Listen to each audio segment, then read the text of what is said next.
हम कर रहे हैं 11th होम साइंस का chapter number 7 effective communication skills, प्रभावशाली संप्रेषण कौशल। और पिछले वीडियो में हमने बात की थी संप्रेषण कौशल के एक प्रकार की, जो कि था सुनना यानी कि लिसनिंग। आज के वीडियो में हम बात करेंगे इसके अगले प्रकार की, जो कि है बोलना यानी कि स्पीकिंग। तो आइए शुरू करते हैं हमारा चैप्टर। देखिए, ये जो हमारा कौशल है स्पीकिंग यानी कि बोलना, ये बहुत इम्पॉर्टेंट है। ये सबसे जो आधारभूत कौशल होते हैं उनमें से एक है, यानी ये स्किल हमारे अंदर होनी ही चाहिए। भाषण से अभिप्राय बोली गई भाषा में प्रस्तुति की प्रक्रियाओं में बोधगम्यता और ध्वनियों के प्रयोग से है। देखिए, जब हम बात कर रहे हैं भाषण की, तो इसका आशय ये है कि जो हमें भाषा आ रही है उसको हमने किस तरह से प्रेजेंट किया है, और हम ये कहें जो ज्ञान है, जो समझ है ना, और जो ध्वनियाँ हैं उसको हमने किस तरह से प्रयोग किया है। अपने रोजमर्रा के जीवन में हम सूचनाओं का आदान प्रदान करते हैं, मतलब हम इंफॉर्मेशन देते भी हैं, लेते भी हैं, फिर चाहे वो पर्सनल हो, ऑफिस हो, स्कूल हो, कहीं पे भी हो, है ना। और बहुत सारे कारण होते हैं जिसमें हम अपने फैमिली मेंबर से और अपने मित्रों से और अन्य लोगों से व्यवसाय, कार्य, बहुत सारे अलग अलग संबंधों में हम बातचीत करते हैं। किसी समूह के सामने बोलना और सार्वजनिक तौर पर बोलना, ये बोलने के दो महत्वपूर्ण प्रकार के कौशल हैं। देखिए, दो कौशल बहुत इंपॉर्टेंट है। कौन कौन से? फर्स्ट नंबर पे है किसी भी ग्रुप के सामने बोलना। किसी ग्रुप के सामने बोलना यानी कि आप क्लास में कोई स्टूडेंट्स का ग्रुप है, उनके सामने बोल रहे हो, आपके फ्रेंड्स का ग्रुप है, आप उनके सामने बोल रहे हो, फैमिली में आपके मेंबर्स का ग्रुप है, आप उनके सामने बोल रहे हो। और सेकंड, सार्वजनिक तौर पर बोलना, यानी आप पब्लिकली बोल रहे हो, पब्लिक स्पीकिंग। ये दोनों बहुत ही इंपॉर्टेंट टाइप की स्किल्स है। देखिए, जो सार्वजनिक तौर पर बोलना है, पब्लिक स्पीकिंग, इसकी हम बात कर लेते हैं। इसमें जो श्रोता होते हैं, जो लिसनर होते हैं, उनको सूचित करना, उनको प्रभावित करना, यानी अपनी बात का उन पर प्रभाव डालना, और हम जो कह रहे हैं उसके लिए उनको राजी करना और प्रेरित करना अथवा मनोरंजन करने के इरादे से संरचित वाक् कौशल द्वारा सउद्देश्य तरीके से लोगों के समूह के साथ बातचीत करने की प्रक्रिया है।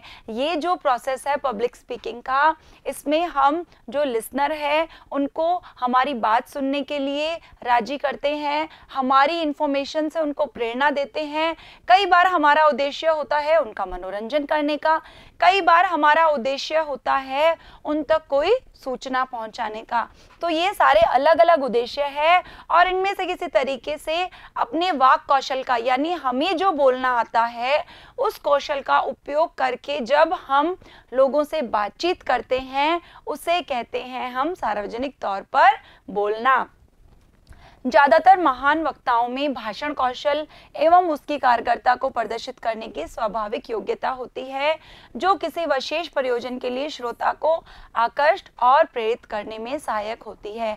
देखिए, जितने भी महान वक्ता होते हैं, ग्रेट स्पीकर्स होते हैं, उनमें भाषण कौशल की योग्यता बहुत अच्छी होती है ना। और वो क्या करते हैं, अपने लिसनर्स को, श्रोता को, ऑडियंस को अपनी ओर आकर्षित करते हैं।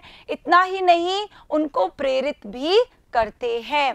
देखिए, भाषा एवं वाक्पटुता, ये हम बात कर रहे हैं इफेक्टिव स्पीकिंग की, प्रभावशाली भाषण की। सार्वजनिक व्याख्यान और अंतर्व्यक्तिक संचार, ये दो महत्वपूर्ण पहलुओं में से एक है। अभी हम इनकी डिटेल में बात कर लेते हैं। देखिए, यह सुनिश्चित करने के लिए कि लोग आपके शाब्दिक संदेशों को समझ रहे हैं। देखिए, इम्पॉर्टेंट ये नहीं है कि आप केवल सूचना दे रहे हैं, इम्पॉर्टेंट ये भी है कि आप जो बोल रहे हैं उन्हें लोग कितना समझ रहे हैं, या समझ भी रहे हैं या नहीं, या उसे याद रख पा रहे हैं या नहीं। इसके लिए 4 सीधे सीधे से सरल तरीके हैं। कौन कौन से हैं वो तरीके, इन्हें आप नोटबुक में नोट भी कर लीजिए और लर्न भी कर लीजिए। आपसे ये क्वेश्चन पूछा जा सकता है, बहुत इंपॉर्टेंट क्वेश्चन है। इसमें सबसे पहले नंबर पे है प्रस्तुतिकरण के प्रयोजन को समझना, यानी कि आप जो प्रेजेंटेशन दे रहे हो, आप जो प्रस्तुत कर रहे हो, उसका उद्देश्य क्या है, उसको आपको समझना है। अगर आपको खुद को ही नहीं पता होगा कि आपकी प्रेजेंटेशन का, आपकी प्रस्तुतिकरण का उद्देश्य क्या है, तो श्रोता आपको क्यों सुनेंगे? सबसे पहले आपके माइंड में ये पॉइंट क्लियर होना चाहिए, उसके बाद श्रोता के माइंड में ये पॉइंट क्लियर होगा। सेकंड नंबर पे है संदेश को स्पष्ट एवं संक्षिप्त रखना।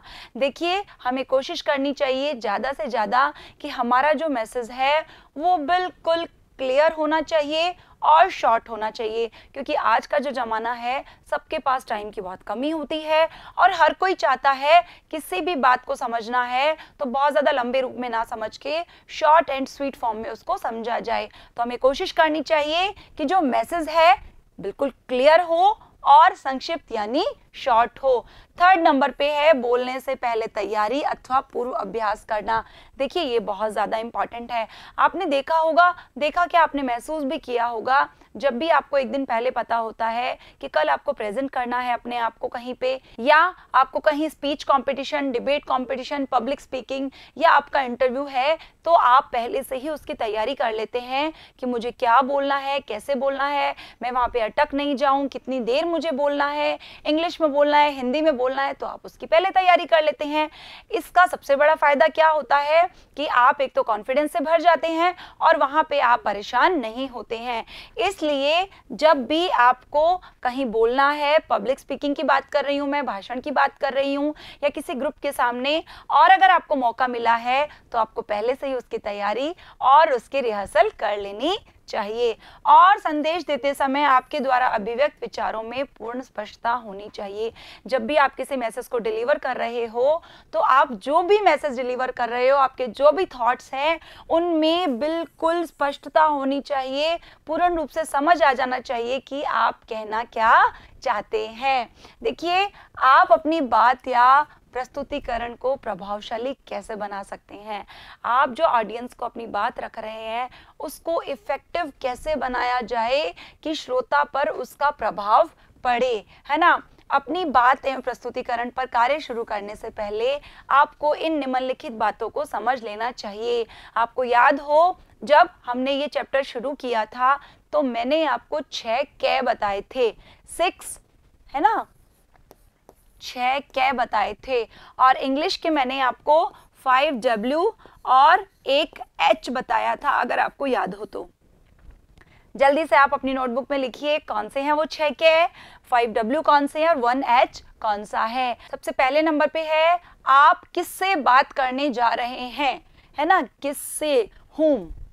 मैंने आपको बताया था ना 5 W, उसमें हमने ले लिया whom, किससे आप बात करने जा रहे हो। और क की बात करें तो किससे, यानी जो आपके श्रोतागण हैं, जो आपकी ऑडियंस है, उसकी आपको पहले से ही जानकारी होनी चाहिए कि आप अपना संदेश किसे दे रहे हैं। जो आपके श्रोतागण हैं उनके इंटरेस्ट क्या हैं, उनकी पूर्व मान्यताएं क्या हैं, उनकी वैल्यूज़ क्या हैं, उनके थॉट्स क्या हैं, ये आपको पता होना चाहिए। उनमें और अन्य लोगों में क्या समानताएं हैं, यानी आपके जो लिसनर्स हैं, आपकी जो ऑडियंस है, वो दूसरे लोगों से किस तरह से भिन्न है या दूसरे लोगों से किस तरह से समान है, इसका नॉलेज आपको होना चाहिए पहले से ही। तभी आप अपनी बात को, अपने मैसेज को, अपने प्रस्तुतिकरण को इफेक्टिव यानी कि प्रभावशाली बना सकते हो।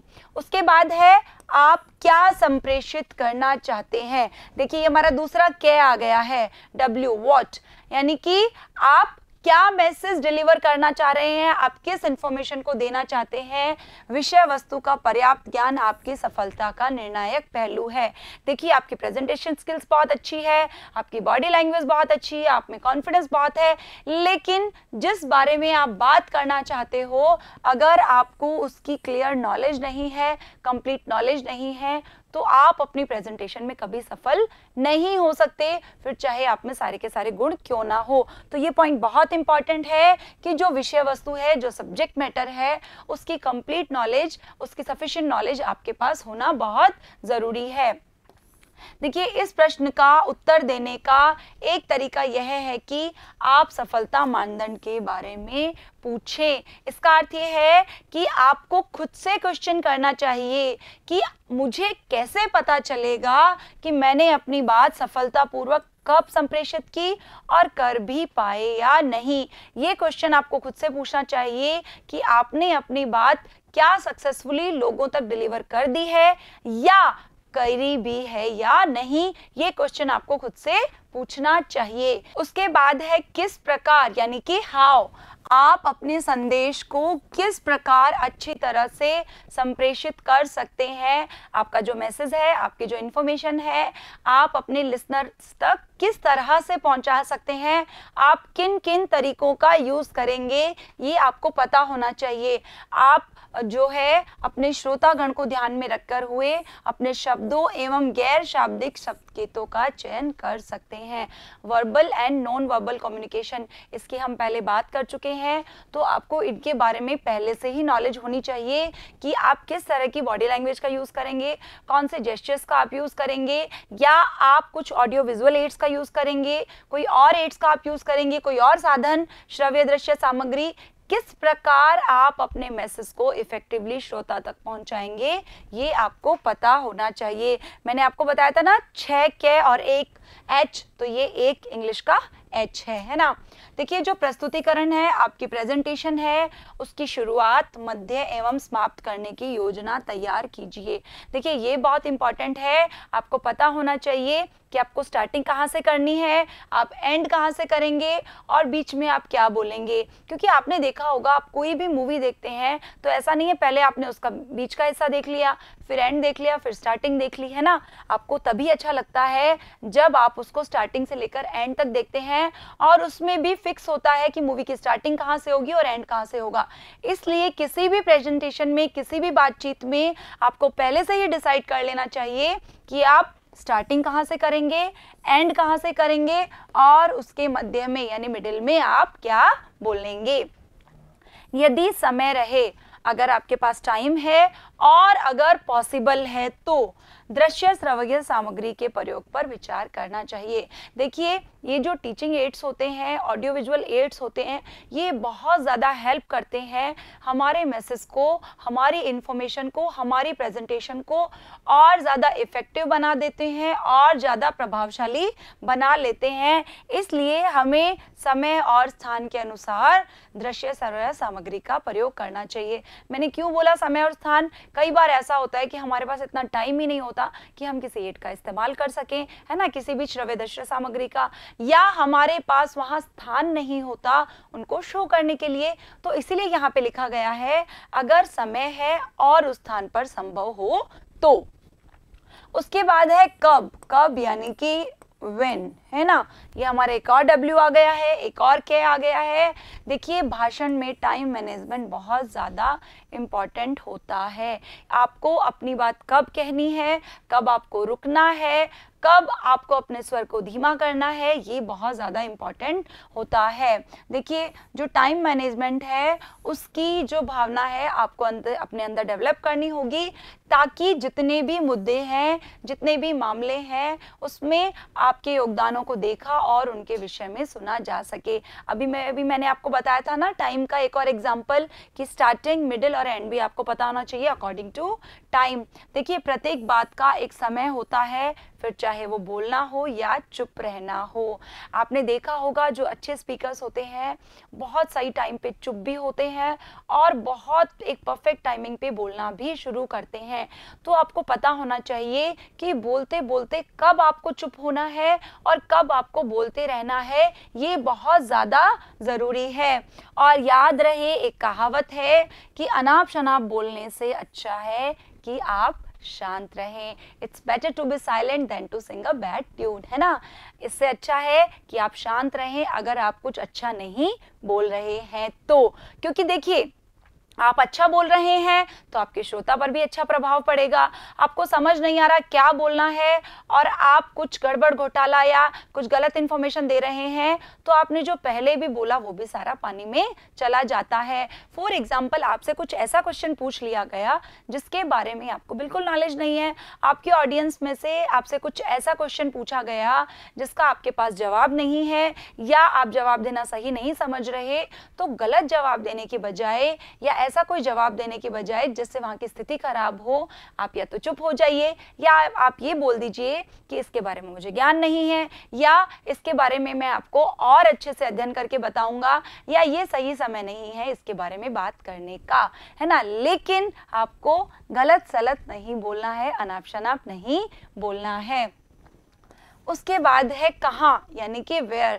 आपको पता होना चाहिए कि जहाँ आप अपनी प्रेजेंटेशन देंगे, जहाँ आप अपनी बात को रखेंगे, आप प्रस्तुतिकरण रखेंगे, वहाँ का भौतिक संदर्भ, यानी कि अगर आपके पास टाइम है तो आप उस स्थान का, उस कमरे का एक निरीक्षण कर लीजिए, एक दौरा कर लीजिए कि कितनी ऑडियंस बैठेगी, आप कहाँ खड़े होंगे, कितना वहाँ पे स्थान होगा, है ना। ये सारी चीज़ें आप पहले से ही अगर कर लें, अगर आपके पास समय है, तो आपके लिए बहुत ज़्यादा फायदा हो जाता है, क्योंकि आपके माइंड में एक पिक्चर क्लियर हो जाती है कि मैं यहाँ खड़ी होंगी या मैं यहाँ खड़ा होऊंगा, यहाँ ऑडियंस होगी, अगर मुझे समय मिला तो मैं ऑडियंस के बीच में वॉक भी कर सकता हूँ, मैं आई कांटेक्ट कैसे करूँगा। इन सारी बातों के लिए अगर आपके पास समय है तो आपको पहले से ही उस कक्ष का, उस स्थान का, उस कमरे का निरीक्षण कर लेना चाहिए।